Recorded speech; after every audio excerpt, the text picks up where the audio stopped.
Keinformasi lainnya, Saudara, musibah banjir bandang menerjang sejumlah desa di Kecamatan Maupongo dan Kecamatan Buawai, Kabupaten Nagekeo, Nusa Tenggara Timur. 5 orang meninggal dunia dan 3 orang dilaporkan hilang.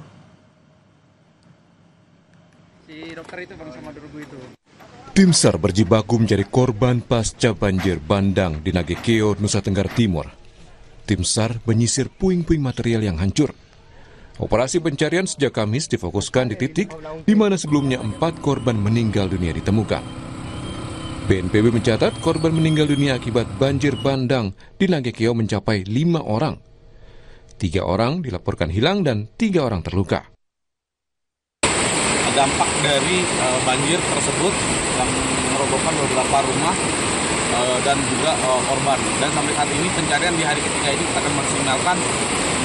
Pertama akan menerbangkan drone, setelah dia menerbangkan drone, lalu tim akan melaksanakan pencarian sesuai dengan rencana baik itu area pertama maupun area kedua. Sebelumnya hujan deras yang mengguyur Kabupaten Nagekeo NTT Senin 8 September mengakibatkan bencana banjir bandang menerjang sejumlah desa.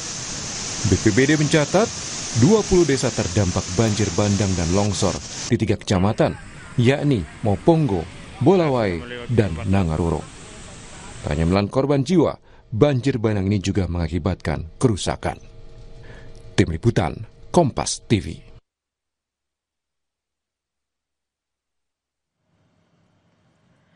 Dan Saudara, saat ini kita sudah bersama dengan jurnalis Kompas TV, Kalix Taus di Kupang, NTT. Selamat pagi, Kalix.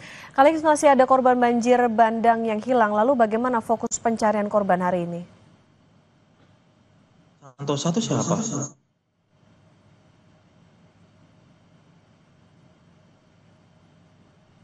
Untuk operasi dari tim SAR bersama TNI juga masyarakat terus melakukan upaya pencarian kepada 3 warga yang dilaporkan hilang. Memang fokusnya pada pagi hari ini pencarian itu menelusuri area bantaran kali. Selain itu, ada juga informasi yang kami peroleh dari Kepala SAR Momere menyebut bahwa sejak hari pertama hingga hari ini pencarian tim SAR juga menggunakan drone, di mana drone tersebut dapat diterbangkan ke titik-titik seluas 3.500 meter persegi untuk membantu dalam upaya pencarian korban hilang. Meski demikian, dapat kami informasikan pula bahwa saat ini tim SAR gabungan juga masih mengalami kendala di mana masih banyak material dari banjir bandang seperti batang kayu dan bebatuan yang menumpuk menjadi tantangan bagi tim SAR sendiri dalam upaya pencarian kepada 3 orang yang masih dilaporkan hilang. Ya, Kalix, lantas saat ini penanganan korban banjir seperti apa dan bantuan apa yang paling mendesak dibutuhkan oleh korban?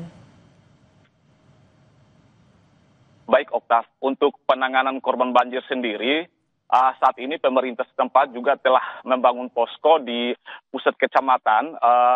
Meski demikian, ada pula warga yang mengungsi mandiri ke rumah kerabat ataupun ke rumah tetangga. Selain itu, informasi yang kami peroleh, sejumlah bantuan juga telah dikirimkan oleh Badan Nasional Penanggulangan Bencana Daerah atau BPD NTT yang mengirimkan sejumlah bantuan berupa sembako, peralatan masak, selimut, kasur lipat yang nantinya akan disalurkan ke 14 desa di Kecamatan Maupongo, Kecamatan Nangaroro, dan Kecamatan Buawai. Selain itu, informasi yang kami peroleh, Kementerian Pekerjaan Umum juga telah mengirimkan alat berat yang dapat dimanfaatkan untuk membersihkan material serta penumpukan material banjir bandang di lokasi yang terdampak berat akibat banjir bandang tersebut, Oktav. Oke, Kalix, ini kan ada puluhan rumah yang rusak dan hanyut akibat banjir bandang. Lantas, apakah sudah ada kejelasan maupun juga sudah dipikirkan oleh pemerintah apakah warga ini akan direlokasi atau tempat tinggal mereka misalnya akan dibangun di lokasi yang sama atau seperti apa, Kalix? Baik, Oktav, sesuai hasil komunikasi kami bersama Kepala BPD Nagekeo tadi pagi, memang sejak kemarin telah rapat bersama pihak Pemda Kabupaten Nagekeo bersama Deputi Kedaruratan BNPB. Kemarin dalam rapat tersebut memang saat ini mereka kembali melakukan pendataan ulang karena saat ini untuk data korban sendiri masih simpang siur. Selain itu juga memang informasi dari Kepala BPBD Nagio sendiri bahwa warga yang terdampak langsung banjir bandang direncanakan akan direlokasikan ke tempat yang tidak jauh dari lokasi tersebut. Baik, terima kasih atas laporan Anda. Jurnalis Kompas TV Kalistaus melaporkan dari Kupang, NTT.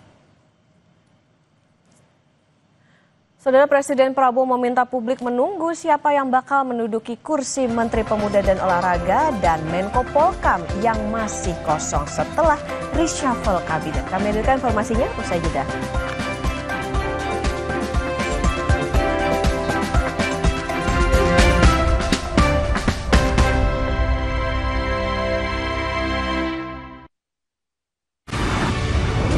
Selamat ulang tahun Kompas TV yang ke-14. Semoga semakin sukses dan semakin memberi manfaat kepada bangsa dan negara